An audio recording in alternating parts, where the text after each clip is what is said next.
ते पहा भावा बहिणींनो सारखाच पाऊस पडायला लागला परभणीला. सारखा पाऊस आहे कालपासून, काल दुपारपासून तर सारखा पाऊस आहे. आपण आता गरम गरम भजे करूत, बटाट्याची भजी. कोणी खिसून दाखवले असतील तुम्हाला बनवून, बटाटा शिजून दाखवले असतील. मी तुम्हाला वेगळ्या पद्धतीचे दाखवणार आहे करून. हे बटाटे येतात, हे 2 बटाटे घेतले, हे भाजून घ्यायचे. बटाटे पूर्णपणे भाजून घ्यायचे त्याला. हे पाय असे भाजायले तर याला थोडंसं खालीवर करून घ्यायचं असं, म्हणजे एका साईडला करपणार नाही तर ते काळे काळे होतात. गॅसवर वरच्यापेक्षा चुलीवर अजून भाजलेल्या चुलीमध्ये तर खूप भारी लागतात. कारण आम्ही लहान होतो तेव्हा आम्ही चुलीत भाजून खायचो बटाटे. गवऱ्याची राख असायची, लाकडाचे कोळसे असायचे आणि छान भाजून खायचो आम्ही लहान होतो त्यावेळेस. आता आठवलं एकदम, म्हटलं चला आपण बटाट्याची भजी तरी करून दाखव.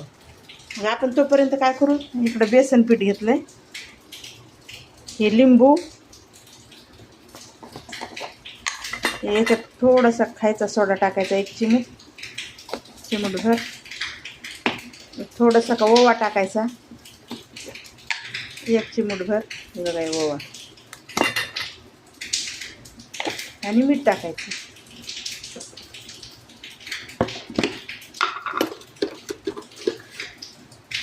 चवीपुरतं मीठ टाकायचं. थोडीशी चटणी टाकायची, थोडीशी आपल्याला जेवढं तिखट पाहिजे तेवढं. मी जास्त तिखट नाही करणार आहे, मी थोडीशी टाकणार आहे चटणी. हे बघा चटणी. हे पाय बटाटे असे काळे काळे झालेत. आता हे बटाटे आपण काढून घेऊत आणि पाण्यात टाकूत. गॅस थोडा बंद करूत. हे पाय बटाटे आपण धुवून घेतलेले आहेत, भाजून धुवून घेतले. ते बटाटे भाजलेले आहेत ते बटाटे. हे पाय अशा फोडी करून घेतल्या. आता इकडं तेल तवा ठेवला आहे. आता आपण याच्यात तेल टाकूत आणि भजे करून घेऊ त्याचे. हे पाय आपलं तेल गरम झालं, आपण आता याच्यात हे सोडूत. असे एक एक एक एक असे सोडायचे.